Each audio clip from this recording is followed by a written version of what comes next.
Welcome to my channel, The World of Science Fiction. Don't forget to like and subscribe to the channel. If you see my face, you will stop protecting me. The words hung in the air between them, whispered through the narrow slits of her crude mask. Liam Farrow stood frozen, his hand still outstretched toward her face, fingers inches from the salvaged metal and composite material that had concealed her identity for weeks. The masked Azurian girl had her spear raised, the tip steady at his throat. The weapon, fashioned from scavenged ship parts, glinted in the dim light of his tent. One thrust and she could end him. Yet something in her posture spoke not of murderous intent, but of desperate self-preservation. "Why?" Liam asked, not withdrawing his hand despite the threat. "Why does it matter if I see you?" She didn't answer. The spear trembled almost imperceptibly, then lowered a fraction. "Why have you been watching me?" he pressed. "Following me? Protecting me?" Still silence, just the soft sound of her breathing behind the mask. With a sudden movement born of frustration, Liam lunged for the mask. She reacted instantly, twisting away, bringing the spear back up in a fluid arc that stopped just short of drawing blood. She backed toward the tent entrance, her posture suddenly all coiled tension. "Do not try again," she said, her voice barely audible, before slipping into the darkness beyond. Liam stood alone, heart hammering, questions multiplying in his mind. Who was she? What did she want? And why did she believe that revealing her face would change everything between them? 3 weeks earlier, he hadn't even known she existed. The dust never settled on Azura 9. It hung in perpetual suspension, dancing in currents of stale, recycled air that tasted of metal and distant wars. Liam Farrow could feel it coating his lungs as he drew each breath, a constant reminder that nothing here was natural, nothing here was home. 6 years stationed on this frontier outpost, and he still hadn't grown accustomed to the way the setting sun caught in the particles, transforming the sky into a blood-orange haze that stretched across the horizon like a wound. He moved through the war camp with practiced efficiency, his boots leaving faint impressions in the fine powder that covered everything. Around him, the sounds of an occupation in progress, the clank of weaponry being cleaned, the low murmur of soldiers sharing stories they'd told 100 times before, the occasional burst of laughter that seemed jarring against the backdrop of constant vigilance. The metal tents reflected the dying light, creating a maze of distorted shadows. Liam had long since memorized the layout, could navigate it blindfolded if necessary. Not that anyone would dare move through the camp at night without full sensory enhancement, not with what lurked in the darkness beyond the perimeter.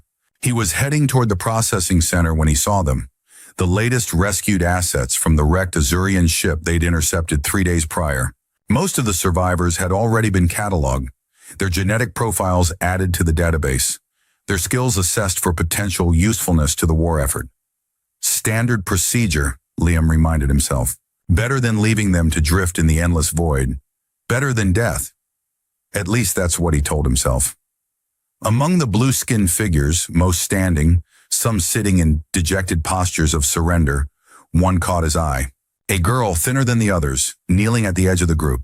Unlike the others who watched the human soldiers with naked fear or defiance, she was completely still, her face hidden behind a crude mask fashioned from what appeared to be salvaged ship material. She was watching him. Even through the mask, he could feel the intensity of her gaze. Liam paused, something in her posture striking him as odd. The other Azurians communicated constantly, their melodic language flowing between them like water, offering comfort or strategy or simple connection. But this one remained silent. Didn't speak to her companions. Didn't ask for food when the rations were distributed. Just watched him. He noticed how the other Azurians gave her a wide berth, their postures changing subtly when they passed near her. Even in a group of prisoners, she was isolated, avoided. One older Azurian whispered something to a younger one, who glanced at the masked girl with what could only be described as dread before hurrying away. Liam approached slowly, aware that sudden movements often triggered defensive responses. The other Azurians shifted away from him, their blue skin seeming to pulse slightly in the fading light, a physiological response to stress he'd learned during his xenobiology training. The girl didn't move, not even a flinch. Liam unhooked his water canteen and extended it toward her, a universal gesture of peace. "Here," he said, his voice deliberately soft. "You must be thirsty." For a long moment, she remained motionless. Then, with a hesitation that spoke of deep wariness, she reached out. Her fingers, thin and marked with faint patterns that resembled circuitry, trembled slightly as they wrapped around the canteen. She flinched when their fingers brushed, a jolt of something like recognition or fear, before taking the water. Liam watched as she turned away slightly, lifting the mask just enough to drink without revealing her face. The other Azurians watched with expressions he couldn't quite read. Confusion? Disapproval? Something else entirely? He heard one of them murmur, "Sivani," the word carrying a weight of superstition. The Silent One, a name that seemed more title than description. He moved away, continuing his patrol, but found his thoughts returning to her throughout the evening. Just another rescued child, he told himself. Another casualty of a war that's lasted too long. But something about her stillness, her silence, lingered in his mind like the dust that refused to settle. The camp fell into its nocturnal rhythm, lights dimming to conserve energy, guards taking positions along the perimeter. Liam's tent was positioned near the eastern edge, close enough to the command center to respond quickly if needed, far enough to provide the illusion of privacy. He sat at his small desk, reviewing surveillance data from the day's patrols. Movement patterns of the indigenous predators, atmospheric anomalies, signs of Azurian resistance activity, all the potential threats that kept sleep at bay for those tasked with keeping the camp secure. A sound outside, so faint it might have been imagination, pulled his attention from the screens. Through the translucent material of his tent, he could make out a silhouette, small, motionless, distinctly non-human in its proportions. He reached for his sidearm before recognition dawned. The girl from the processing center, the masked one. She was sitting on the ground outside his tent, back straight, facing outward toward the darkness beyond the camp. Not trying to enter, not trying to communicate, just sitting there. Liam considered confronting her, asking what she wanted, but something in her posture, a strange mixture of vigilance and resignation, stopped him. Instead, he returned to his work, occasionally glancing at her silhouette, unchanged as the hours passed. When he finally lay down to sleep, she was still there. She was gone when he awoke the next morning. For 3 nights, the pattern repeated. Liam would retire to his tent, and within an hour the girl would appear, taking up her silent vigil outside. Never trying to enter, never making a sound, just sitting, watching the darkness. On the 4th night, Liam woke suddenly, heart racing, hand automatically reaching for the weapon beside his bed. Years of combat had honed his senses. Something had disturbed his sleep, some sound or movement that registered as a threat. He lay perfectly still, listening. The camp was quiet, too quiet, lacking even the usual sounds of night patrols and distant machinery. Then he saw her. The girl was crouched just beyond the entrance to his tent, her back to him, spear drawn. The weapon, fashioned from scavenged metal, he realized, was pointed outward, toward the darkness. Her posture was no longer that of a passive observer, but of a sentinel, a guardian ready to strike. Liam watched, barely breathing, as she remained motionless for long minutes. Then, as if satisfied that whatever threat she'd sensed had passed, she lowered the spear slightly and resumed her seated position. He must have made some sound, for she turned suddenly, mask-oriented toward him. For a heartbeat, they regarded each other in silence. "What are you doing?" he asked finally, his voice rough with sleep. She said nothing, just turned away again, spear still at the ready. Liam considered pressing further but found himself unwilling to disturb the strange peace of the moment. Instead, he lay back down, sleep eventually reclaiming him despite the unanswered questions circling in his mind. As consciousness faded, he murmured a question more to himself than to her. "Are you guarding me, or keeping watch over me?" He thought he saw her posture stiffen slightly, but he was already drifting into sleep, the question hanging unanswered in the quiet night. The 7th night brought another awakening. This time Liam opened his eyes to find the girl engaged in silent combat with a shadow that moved too fluidly to be human. One of the indigenous predators, a Krev the locals called them, had somehow breached the perimeter.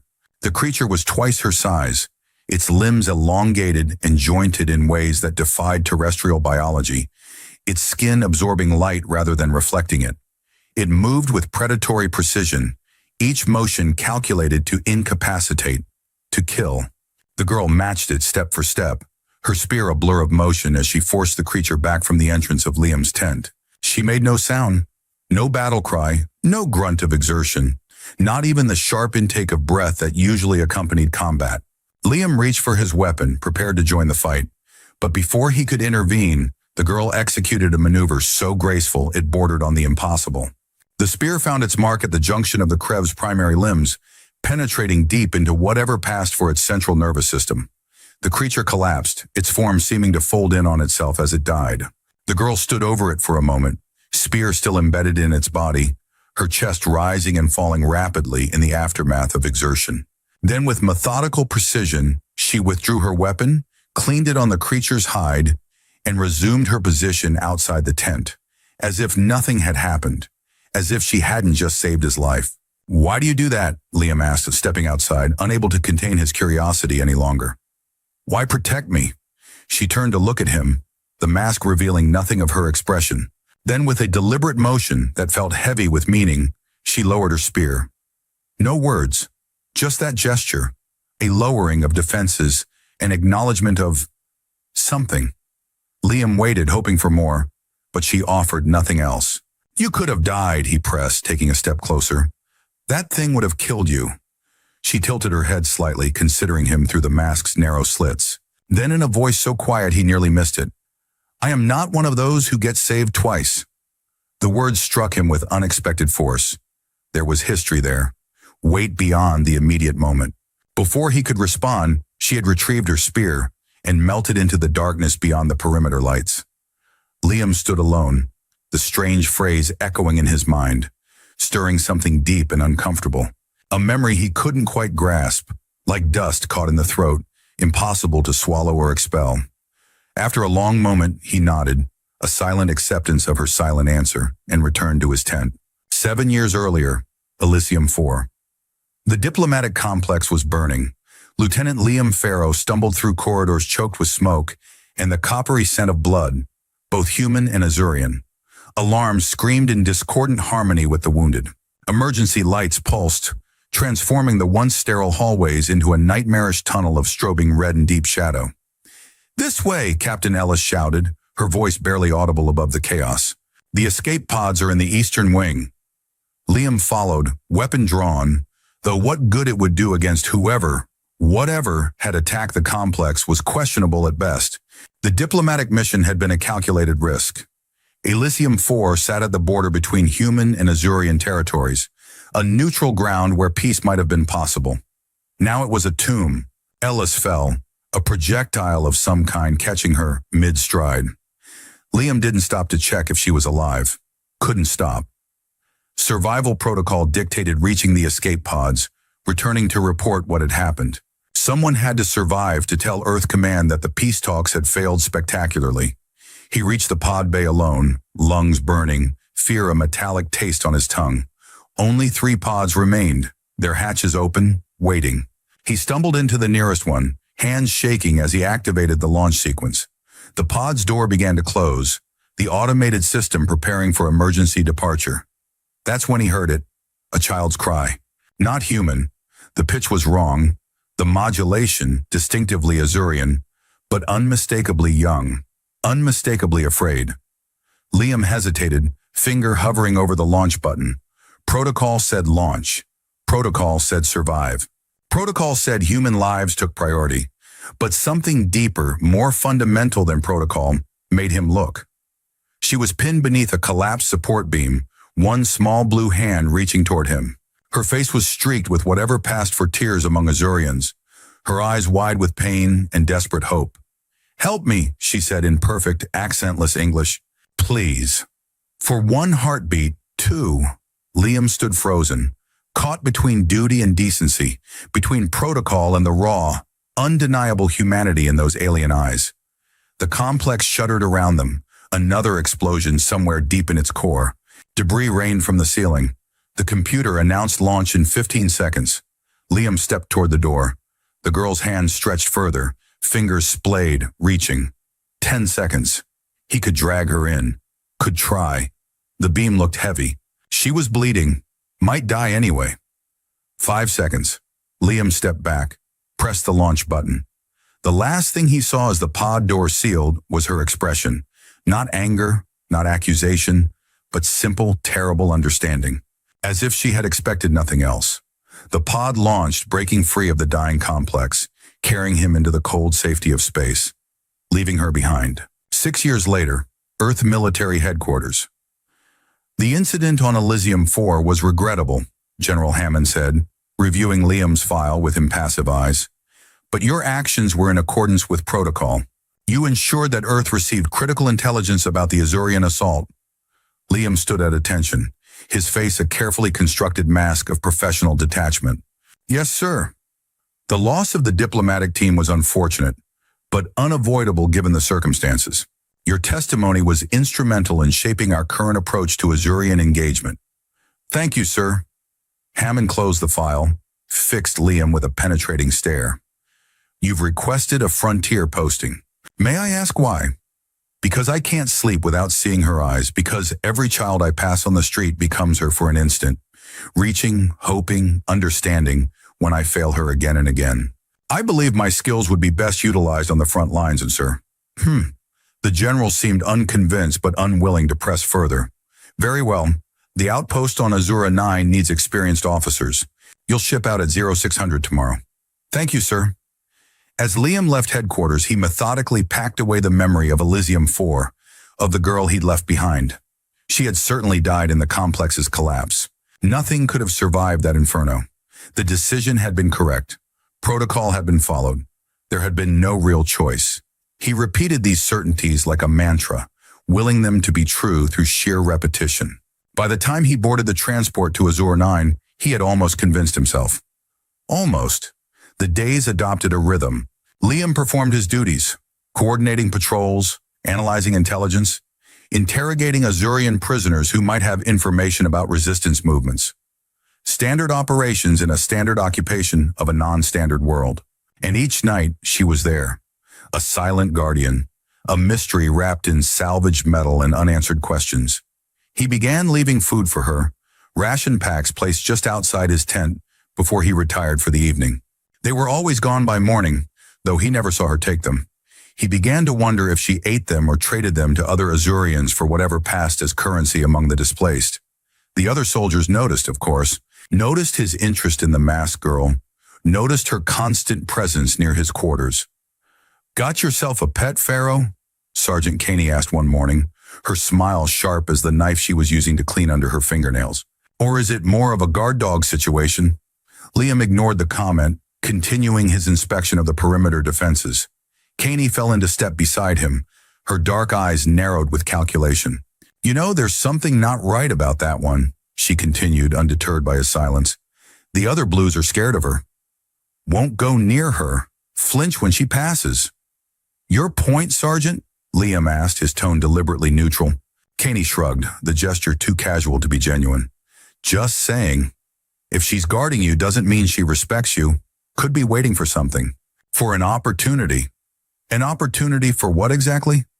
To slit your throat in your sleep? Caney suggested, her smile widening at Liam's sideways glance.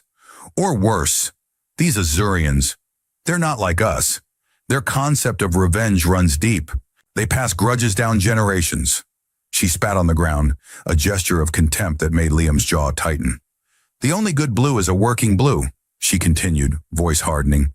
They're animals with opposable thumbs, nothing more. Just because this one's got you fooled doesn't change what she is. That's enough, Sergeant, Liam said, the warning clear in his voice. Caney leaned closer, her voice dropping to a near whisper. Let me give you some friendly advice, Pharaoh. If your little pet ever points that spear at one of us again, I'll personally see she's put down. Slowly. Command might overlook your fascination with her, but they won't ignore a dead human soldier. Remember that. She walked away, leaving Liam standing rigid with barely controlled anger. The threat wasn't idle. Caney had connections in the command structure, had been responsible for the disappearance of other troublesome Azurians. Thank you for your concern, Liam called after her, his voice dripping with cold sarcasm. I'll keep it in mind. But the words lingered, planting seeds of doubt that took root as the day progressed. He found himself watching the masked girl more carefully that evening, searching for signs of deception in her stillness, her silence. Was there calculation in the way she positioned herself outside his tent? Was her vigilance an act, concealing darker intentions? The thoughts were still circling in his mind when Corporal Mercer, a new transfer, eager to prove himself, approached the masked girl as she sat in her usual spot outside Liam's tent. "Hey, Blue," Mercer called, his voice carrying the false bravado of insecurity. "What's under the mask? Something ugly?" Liam emerged from his tent, prepared to intervene, but something made him hesitate. Perhaps Kaney's words, perhaps simple curiosity about how the girl would respond. She remained still, giving no indication she'd heard the soldier. "I'm talking to you," Mercer said, stepping closer. "You deaf as well as dumb?" Still no response. Mercer glanced back at his companions, a small cluster of soldiers watching from a safe distance, then turned back to the girl with renewed determination. "Let's see what you're hiding." He reached for her mask. What happened next occurred with such fluid speed that Liam could barely track the movement. The girl rose from her seated position, twisted away from Mercer's grasp, and in the same motion brought her spear up to rest against the soft skin beneath his jaw. Mercer froze, eyes wide with shock, body rigid with sudden fear. "Back away," the girl said, her voice so soft that only Mercer and Liam, standing just a few feet away, could hear it. "Or die here." The threat hung in the air, tangible as the dust that swirled around them. Mercer swallowed, the movement causing the spear's tip to press slightly into his skin, drawing a single bead of blood. "Stand down," Liam barked, stepping forward. "Both of you." The girl didn't move, her masked face still oriented toward Mercer, the spear unwavering. "That's an order," Liam added, his voice softening as he addressed her directly. "Please." For a moment he thought she might ignore him, might complete the thrust that would end Mercer's life. Then with deliberate slowness, she lowered the spear. Mercer stumbled backward, hand going to his throat. "She's fucking crazy," he gasped. "She tried to kill me." "You violated her personal space after verbal harassment," Liam said coldly. "Report to the medical bay for that cut, then to Lieutenant Voss for disciplinary action." "But sir," "Now, Corporal." Mercer retreated, shooting venomous glances back at the masked girl, who had resumed her seated position as if nothing had happened. Liam stood watching her for a long moment, conflicting emotions warring within him. She had threatened a human soldier, an offense that technically warranted immediate confinement or worse, yet she had also shown remarkable restraint, had given warning, had stopped when ordered, and Mercer had been clearly in the wrong. "Thank you," he said finally, "for not killing him." She turned her head slightly toward him, the mask's narrow slits revealing nothing of her expression. Then with a small gesture that might have been a nod, she returned her attention to the darkness beyond the perimeter. Liam retreated to his tent, but sleep eluded him. Kaney's words echoed in his mind. If she's guarding you, doesn't mean she respects you. Could be waiting for something. Yet something in him rejected the suspicion. There was a quality to the girl's vigilance that spoke not of calculation, but of what? Duty? Obligation? Something more complex than either? Whatever it was, he realized as dawn approached, he had begun to trust it. To trust her. Despite knowing nothing about her, despite the mask that hid whatever truth she carried, the thought should have disturbed him more than it did. It was Kaney and her squad that he found one afternoon, circled around a familiar figure in the shadow of the storage units. The masked girl knelt in the center of their loose formation, head bowed, spear nowhere to be seen. Kaney was speaking, her voice carrying the false sweetness that preceded cruelty. "Come on, little Blue. Show us what's under the mask. Bet you're real pretty under there, aren't you? That why Pharaoh keeps you around?" The other soldiers laughed, the sound ugly against the backdrop of an already ugly scene. The girl remained motionless, as if carved from stone, staring into nothing. "Maybe she's deformed," another soldier suggested, reaching toward the mask. "Maybe that's why she hides. That's enough." Liam's voice cut through the laughter, sharp as a blade. The soldiers turned, surprise quickly masked by defensive posturing. "Just having a bit of fun, Pharaoh," Kaney said, her smile never reaching her eyes. "No harm done." "We have protocols for treating rescued assets," Liam said, deliberately using the official terminology, knowing it would carry more weight than an appeal to basic decency. "Return to your posts." A tense moment passed. a reminder that his rank was a thin shield against the realities of frontier life. Before Caney shrugged and gestured for her squad to disperse, Liam waited until they were alone before approaching the girl, who hadn't moved, hadn't even looked up during the confrontation. "Are you hurt?" he asked, crouching to her level, trying to see if they'd done any damage before he arrived. She shook her head once, a barely perceptible movement. He reached out, then stopped himself, uncertain if the gesture would be welcome. Instead, he rose and offered his hand. "Come on, let's get you away from here." She looked at his hand for a long moment, then slowly rose without taking it, her movements betraying none of the fluid grace he'd witnessed during her fight with the Krev. They walked in silence back toward the central area of the camp. Liam was acutely aware of the stares they attracted. The human officer and the masked Azurian, moving together as if they shared some purpose, some connection. "Why don't you ever speak?" he asked finally when they were relatively alone. "I know you can. I've heard Azurians communicating." No answer, just the continued sound of their footsteps, the whisper of her breath behind the mask. That night, as she took up her usual position outside his tent, Liam found himself speaking to her through the thin barrier of the tent wall, not expecting a response, just needing to fill the silence with something other than his own circling thoughts. "I was on a diplomatic mission once," he said, voice low, intended for her ears alone, "on Elysium 4. It was supposed to be a turning point in the war, a chance for peace." He paused, memories resurfacing with unexpected clarity. "It went wrong. An ambush. Everyone was killed except me. I made it to an escape pod." Another pause, longer this time. "There was an Azurian child there. A girl. She was trapped under debris. Asked for help." His voice grew thicker. "I had 10 seconds before the pod launched automatically. I could have tried to save her. Should have tried." He swallowed hard. "I left her there. Followed protocol. Saved myself." The confession hung in the air, heavy with guilt and regret. "I've told myself 1,000 times that she died quickly, that she didn't suffer, that there was nothing I could have done." Silence stretched between them, broken only by the distant sounds of the camp. "I don't believe it anymore," he whispered finally. "I just say it so I can sleep at night." More silence. Liam hadn't expected a response, hadn't even been sure she was listening. Then so softly he almost missed it, he heard movement outside, the gentle rustle of fabric against fabric. When he looked out, she was sitting in the same position, back to the tent, spear across her lap. But one blue hand was resting against the tent wall, pressed flat against the fabric at the exact spot where he sat on the other side. Not speaking, not looking, just connecting. Liam placed his own hand against the fabric, mirroring hers. They stayed that way, separated by a thin barrier, yet somehow closer than they had ever been, until the camp lights dimmed for the night cycle.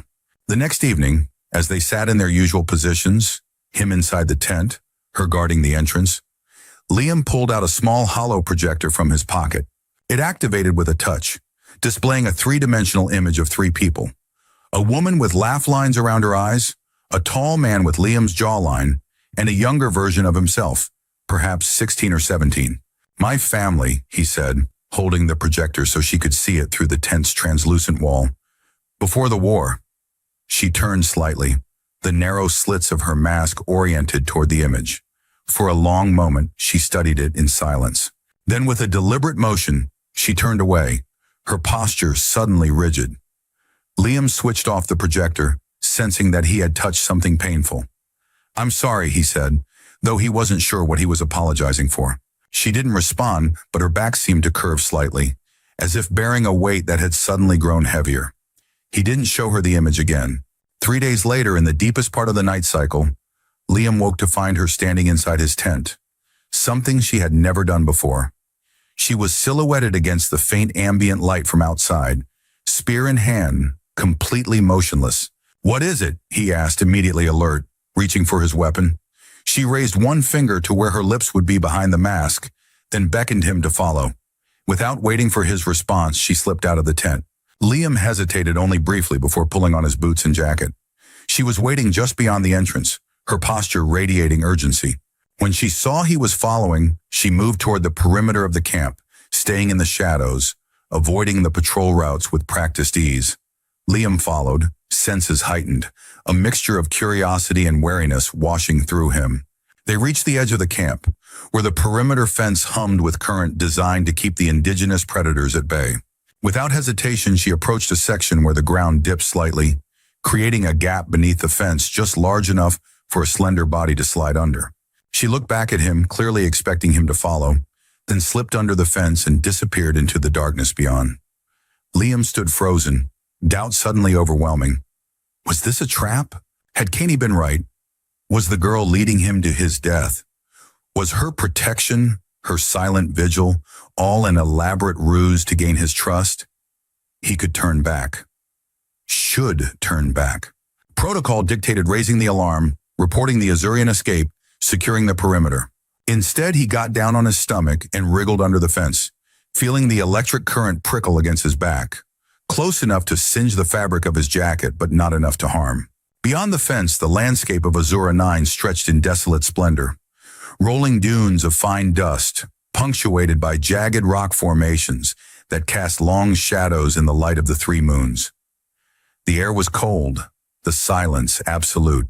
The girl was waiting a few meters away, her blue skin almost luminous in the moonlight. When she saw him, she turned and began moving away from the camp, her steps swift and sure despite the treacherous footing. Liam followed, one hand on his sidearm, alert for any sign of ambush or treachery. They walked for perhaps 20 minutes, climbing a gentle slope that led to a cluster of rock formations, rising like broken teeth from the dusty plain. At the base of the largest formation, the girl stopped and dropped into a crouch, motioning for Liam to do the same. She pointed toward a small cave mouth, barely visible in the shadow of the rocks. Liam squinted, seeing nothing at first. Then movement, a figure emerging from the darkness, humanoid but moving with a strange, jerky grace that seemed somehow wrong. It was wearing a human military uniform. "What the hell?" Liam whispered, reaching for his communicator. "That's one of ours." The girl's hand shot out, gripping his wrist with surprising strength, stopping him from activating the comm. She shook her head once, emphatically, then pointed again at the figure. As Liam watched, the soldier moved into a patch of moonlight, and he saw what had triggered the girl's warning. The face was wrong, the features too symmetrical, the movements too precise. It was an approximation of humanity, a disguise rather than a person. A mimic. One of the legendary Azurian infiltrators capable of assuming human form for short periods. Liam had heard stories, had seen grainy footage in intelligence briefings, but had never encountered one in person. And this one was heading straight for the camp, wearing the uniform of a camp guard. "We need to warn them," Liam said, pulling his arm free from the girl's grip. "That thing will kill people." She shook her head again, more urgently this time, and pointed at the cave. Not one figure but several were emerging now, all wearing human uniforms, all moving with that same unsettling precision. "An attack force," Liam breathed, understanding dawning. "They're planning a full infiltration." The girl nodded, then pointed back toward the camp, a clear question in the gesture. What now? Liam considered their options. They could try to make it back to warn the camp, but the mimics would likely reach it first. They could try to engage the infiltrators here, but they were outnumbered at least 6-1. Before he could decide, the girl's posture changed, her attention shifting to something behind them. In one fluid motion, she was on her feet, spear raised, pushing Liam roughly to one side. A seventh mimic had circled behind them, approaching in eerie silence. It wore the face of Sergeant Caney, though the expression was wrong. Too still, too calculated. "Human officer," it said, its voice a perfect reproduction of Caney's drawl, but lacking the natural cadence of speech. "You are outside authorized perimeter. Explanation required." Liam raised his weapon, but the mimic moved with blinding speed, knocking the gun from his hand. It lunged forward its hands, now morphing into something more claw-like, reaching for his throat. The girl intervened, her spear a blur of motion as she drove it into the mimic's side. The creature hissed, a sound no human throat could produce, and turned its attention to her. What followed was a deadly dance, the mimic's inhuman speed against the girl's fluid grace. Liam scrambled for his weapon, firing as soon as he had a clear shot. The energy pulse caught the mimic in what would have been a knee on a human, causing it to stumble. The opening was all the girl needed. Her spear found the juncture of the creature's neck and shoulder, driving deep. The mimic convulsed, its form rippling as the disguise faltered, revealing glimpses of its true nature. Blue skin covered in complex technological augmentations, eyes entirely black, limbs jointed in impossible ways. Then it collapsed, body folding in on itself like paper burning from the inside out. The girl withdrew her spear, eyes already scanning for the other mimics, but they had disappeared back into the cave, perhaps alerted by the sound of Liam's weapon. "We need to get back to camp," Liam said urgently. "Warn them." The girl nodded, already moving, her pace faster than before. Liam followed, mind racing with the implications of what he'd just seen. The mimics were supposed to be rare, a theoretical threat rather than an active one. To find a group this close to the camp, clearly planning an infiltration, they were halfway back when Liam realized the magnitude of what the girl had done. She had known about the mimics, had tracked them to their hiding place, had brought him to see the threat with his own eyes rather than trying to explain or warn him verbally, and she had saved his life. Again. "Why didn't you tell me?" he called to her as they ran. "About the mimics?" She glanced back, not slowing her pace, then faced forward again. "Because you did not ask," she said, her voice carrying clearly despite its softness. Then she was gone, disappearing into the shadows beyond the fence, while Liam raised the alarm, watching as the camp erupted into organized chaos, response teams forming, weapons being distributed. She didn't return that night or the next. Liam found himself checking the space outside his tent each time he entered or exited, feeling a strange emptiness in her absence. When she reappeared on the third night, resuming her silent vigil as if she had never left, he felt a relief so profound it startled him. The question of the mask became an obsession. Why wear it constantly? The other Azurians showed their faces freely. Their features were alien, certainly, skin in various shades of blue, eyes larger and more widely spaced than human norm, noses almost flat against their faces, but not so different as to require concealment. He found himself studying the mask whenever opportunity allowed, trying to discern its purpose. It covered her entire face, with narrow slits for eyes and smaller openings that presumably allowed for breathing. The material appeared to be a composite of ship insulation and some kind of hardened resin, carefully shaped to fit the contours of an Azurian face. It wasn't a cultural artifact. None of the other prisoners wore anything similar. It wasn't for protection. The material was too thin to offer meaningful defense. It was a deliberate choice, a barrier erected between herself and the world. Or perhaps, he thought during his darker moments, between herself and him specifically. The question haunted him for days until finally, as they sat in the quiet of early evening outside his tent, he gave voice to it. "Why do you always wear that thing?" he asked, watching her profile, the way the last light caught on the edges of the mask. "Are you hiding something?" For several heartbeats, she remained motionless, as if she hadn't heard or had chosen to ignore the question. Then slowly, she turned to face him directly, raising her head to meet his gaze for the first time in days. Silence. "I need to know," he pressed, frustration edging into his voice. "You've been watching me for weeks, protecting me, following me. I deserve to know why." Still nothing. Something in him snapped. The accumulated tension of weeks of mystery, of silent vigilance, of questions without answers. He reached for the mask. She moved with that impossible speed he'd witnessed during the Krev attack, darting backward, out of his reach. Her spear was suddenly in her hand, though he hadn't seen her retrieve it. "Don't," she said, the first word she'd spoken to him directly, her voice barely audible. "Then talk to me," he demanded, anger and something like fear sharpening his words. "Stop playing these games. What do you want from me?" She stood rigid, mask oriented toward him, spear not quite pointed at him, but not quite lowered either. "Is this some kind of sick game?" he continued, the words spilling out now, hot and uncontrolled. "Some psychological warfare?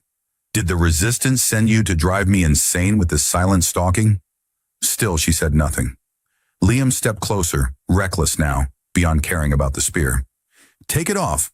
Let me see who you are." She retreated another step, her head shaking slightly.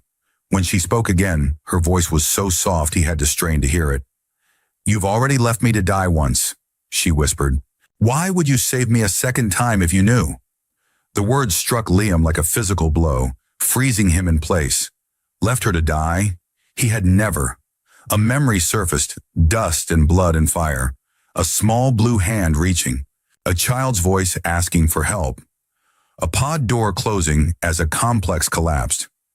Number it couldn't be. He stared at her, trying to see through the masked narrow slits to the eyes behind them. Trying to connect this silent sentinel with the child he'd abandoned years ago on a burning world. "Let me see," he said again. But the anger had drained from his voice, replaced by a terrible suspicion, a desperate need to know. For a long moment, she stood motionless, the tension between them as tangible as the dust in the air. Then, with deliberate slowness, she lowered the spear. With one hand, she raised the mask slightly, just enough to reveal the lower portion of her face, just enough for him to see the small, crescent-shaped scar at the corner of her mouth. A scar he'd noticed on the child in the pod bay had registered even in that moment of panic and decision. The memory crashed through his defenses, a tidal wave of suppressed guilt and horror. That planet, Elysium 4, the failed diplomatic mission, the ambush. He had been younger then, a junior officer on his first off-world assignment. The Azurian delegation had been slaughtered before the humans even understood what was happening. He'd managed to reach an escape pod, had been preparing to launch when he saw her. A child, a blue-skinned girl, injured, trapped beneath debris, reaching toward him with desperate eyes. She had cried out to him, asked for help in perfectly accented English. And he had hesitated, one heartbeat, two, before sealing the pod and launching, leaving her behind as the facility collapsed around her. It had been the correct decision, he told himself afterward. Protocol dictated prioritizing human survival. He couldn't have saved her without risking his own life. She probably died quickly, he reasoned. Probably didn't suffer long. Lies he'd repeated until they almost resembled truth. Now standing before him was the living proof of his cowardice, his failure. "You," he began, unable to find words adequate to the moment.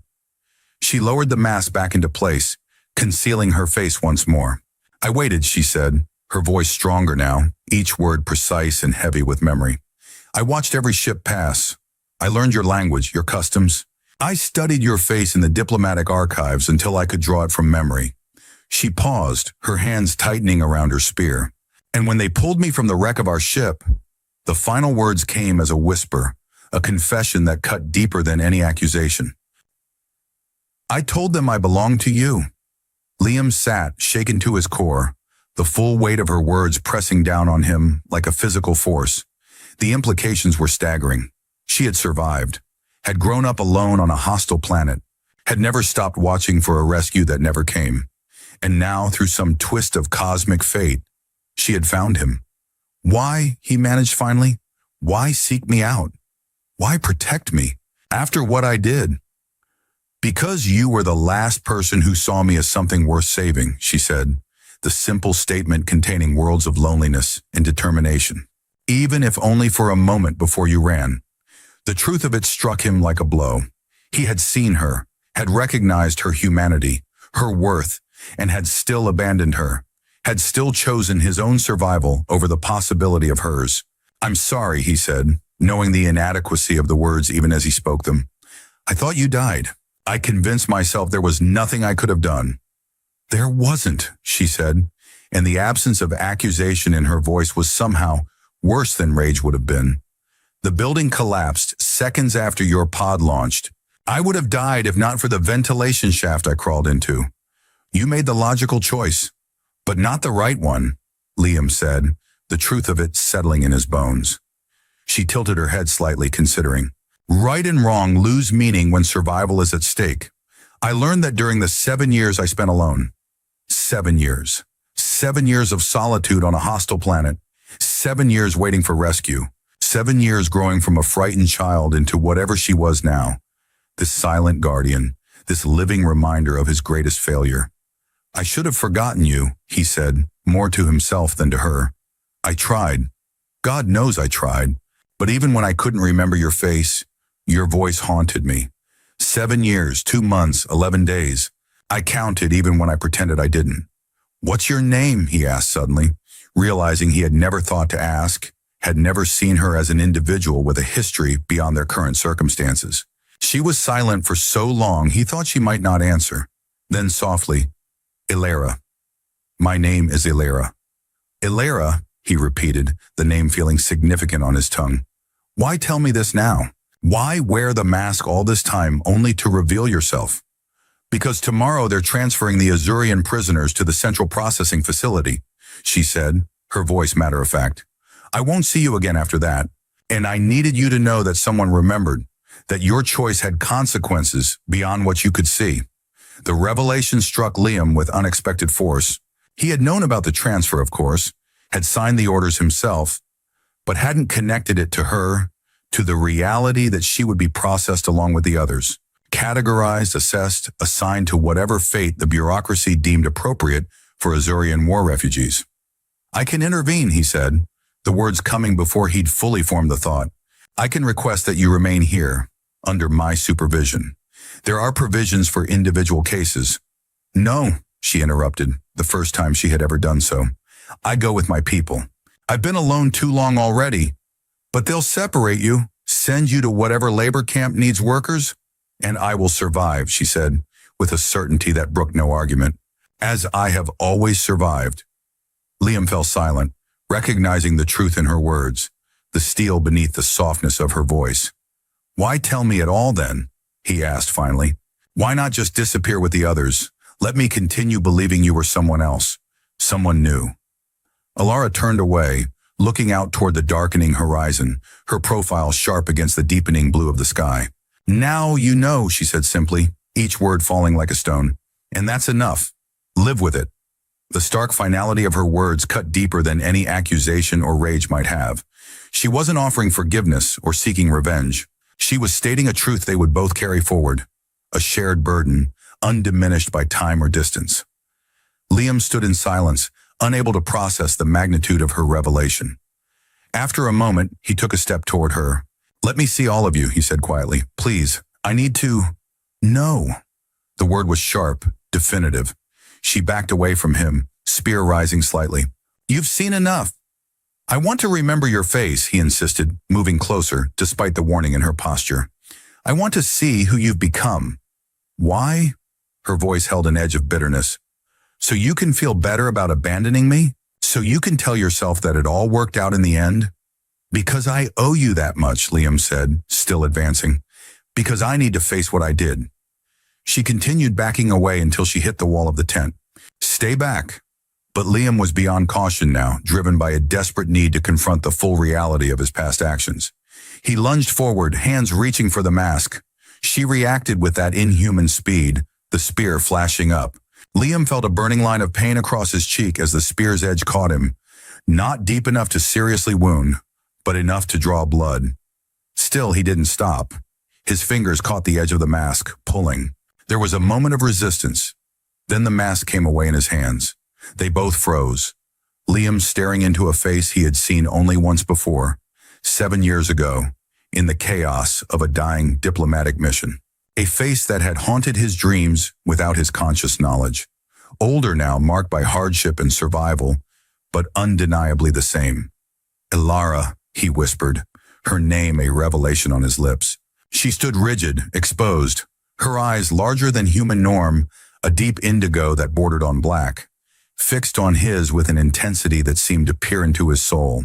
The scar at the corner of her mouth was matched by others, a faint network across her left cheek, a deeper mark that bisected one eyebrow. Now you see, she said, her voice hollow. Now you know who you left behind. Something in Liam broke. He sank to his knees before her, the mask still clutched in his hands, blood trickling down his cheek from the shallow cut.